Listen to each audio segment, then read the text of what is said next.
Coming up on By the Book, join host Dorothy Spalding and today's leading authors with in-depth interviews, stories, and discussions, offering unique insight into the authors, their influences, and their latest works. Tune in today as Dorothy welcomes Tosca Lee. Be sure to watch By the Book. It's great. How did you do it? By the Book. Where did you find that? Did you see By the Book? Yeah, it's a great show. By the Book. New releases and authors? I thought it was a great read. I think I'm going to buy the book. It's the best. Did you get it? You should. Do it by the book. The best authors. New releases. Let's watch. By the Book. Welcome to By the Book. I'm your host, Dorothy Spalding, and I have a guest today that you are going to want to really listen to. You know, we hear about demons, we talk about demons, but you wrote a book. Tosca Lee. Yeah. Tosca. Mm-hmm. Tosca Lee. And That's you right. wrote this wonderful book, Demon.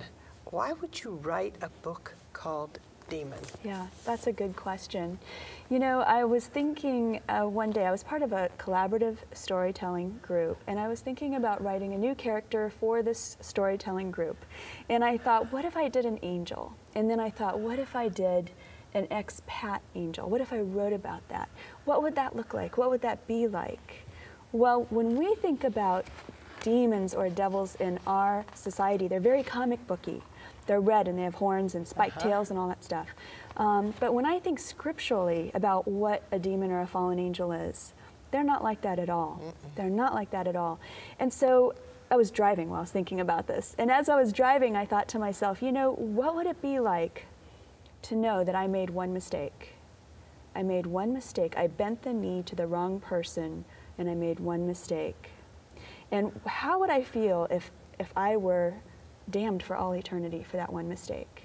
And how would I feel if I watched as God went out and created this beautiful, lush world and this race of clay, mud people and loved them and gave this world to them? And they took God for granted and they sinned and they made mistakes and God said, I'm going to love you anyway. Now remember, I made one mistake. And God is loving those mud people. And how would I feel if they continued to make these mistakes and God said, you know what, I'm going to give you a Messiah. I'm going to come and I'm going to die for you so you can be with me for eternity. How would I feel? I made one mistake. They make mistakes over and over and over. Would I hate them? Would I want them to fail? Would I want them to die? Of course I would. And so that became the basis for this story, which is ultimately the story of grace told from a fallen point of view. Because the Bible tells us the angels long to look into these things, but the provision of the Messiah was given for us. And so that became the story of Demon, a memoir. So it's a fallen angel telling his story of grace from the viewpoint of a life that doesn't have any, which is what our lives could look like. You know, when you tell it, I just sit here like, tell me more. And that's what her book's going to sound like, too, just like her telling stories. I can see why you were a storyteller. Oh, thank you. Because you make it so I want to even just get into it right now. Oh, thank you. We're going to talk more about this in just a minute, but I want to know about you. Okay. Tell me about your life. Well, you know, I grew up in Virginia. My father was a professor, and he wanted to be an opera tenor, and Tosca was his favorite opera, so that's how I got the name Tosca. Yeah, I was supposed to be a David, but I came out as a surprise. So my father named me Tosca after his favorite opera. And I grew up in the church, and I grew up believing if you were good, and if you believed in God, that you were going to heaven. And I didn't learn any more about that until I was about 11. And I learned that, you know, there was this man named Jesus. And that Jesus came for me because I will never quite be good enough. And you know, there's a lot of people like that right now that go to church every Sunday. They know about God, but they don't have that relationship. Absolutely. Well, even after, and that was 11 years old, but even as an adult, I still found that I was putting a lot of trust and emphasis in my own good behavior, because I've been a pretty good girl most of my life. And it took me a little while to realize that I was not fully comprehending what grace really is. And grace is kind of hard a hard concept to grasp, especially if you're used to being good. So it's something I still continue to learn about, even though I've been a Christian now since I was 11, which is about 29 years. But Yeah. tell me about grace, what you have learned about grace. Well, Because it's kind of with this book. that's what that book is about. You know, we toss around words like free gift, but you know, until you've really felt great remorse or great guilt or great loss, it's hard to, I think, sometimes fully embrace the idea of grace, especially if you're still putting a lot of trust in your own efforts. And to be able to completely let go of that and say, I know it's not good enough, period, that's something else. That's something else. Just to let everything go and To let everything go and say, you know what, I only have one hope, and it's not me. no, Yeah. it's all about Yeah. Him. Yeah, All about Him and His Yeah. grace and His mercy.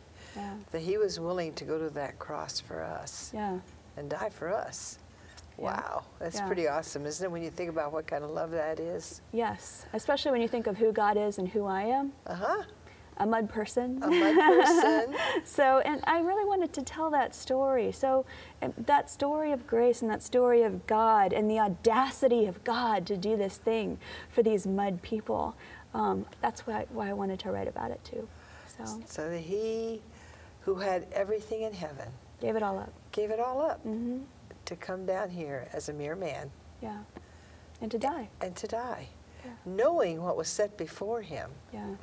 He gave it all up. And that's a special kind of horror when the creation kills the creator. Uh-huh. That's something especially terrible, I think, when you think about, again, who God is and who we are. So, yeah, And what kind of love is that? it's a love I can't completely understand sometimes. So. You know, sometimes with unforgiveness, when you look at that, how could we ever walk in unforgiveness for anybody? I don't know. I don't know. Because, And yet we do it. yeah, and yet, if we ever comprehend that He didn't have to go to that cross for us, that He loved us so much He did it to forgive us. Yeah, That's pretty awesome. that is awesome. Tell me more about this book. More about the book. Well, the main character is this fallen angel named Lucian. Lucian? Lucian, yeah. Lucian, It's kind Lucian. of Romanesque. Yeah. And he shows up in this diner one night. It's set in Cambridge, in Boston, Massachusetts. And he shows up and approaches this Boston small press editor and says, I've been waiting for you for a long time, and I'm going to tell you my story, and I want you to write it down and publish it. And of course, Clay says, no way. But he keeps showing up and keeps showing up and keeps showing up. So in other words, wherever he is, there comes this demon. With more of the story and more of the story. And finally, Clay is intrigued because he realizes that they have something in common. They are both fallen. And then he becomes obsessed with how the story ends. So. And that's it? That's all you're going to tell me? Oh, my goodness. You might have to just read the book.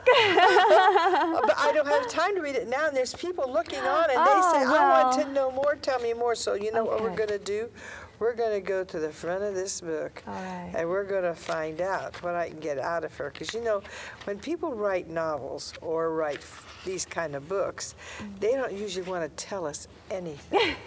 They want We us are to trying to keep the secrets. read the book. Yep. But who's Amy, by the way? Amy's my sister, and she lives in Boston. So she went around with me to all of these places to research the book. So it's dedicated to her. And how would you research it? In other words, you decided to find a certain restaurant and a certain... Sure. All the locations did in you this have to book are do? based on real places. Real places. And in fact, there's a trivia section in the back that talks about trivia from the book, including the real places and the things we ate and who some of the characters are based on. I also include all of my I'm scriptural looking. notes and all my reference notes from the Bible. I did a lot of theological research for this book, which was really important to me. And that is important when you write a book like this. Extremely. That you get it right. I mean, Yeah. does he tell about when they had the thing in heaven as far as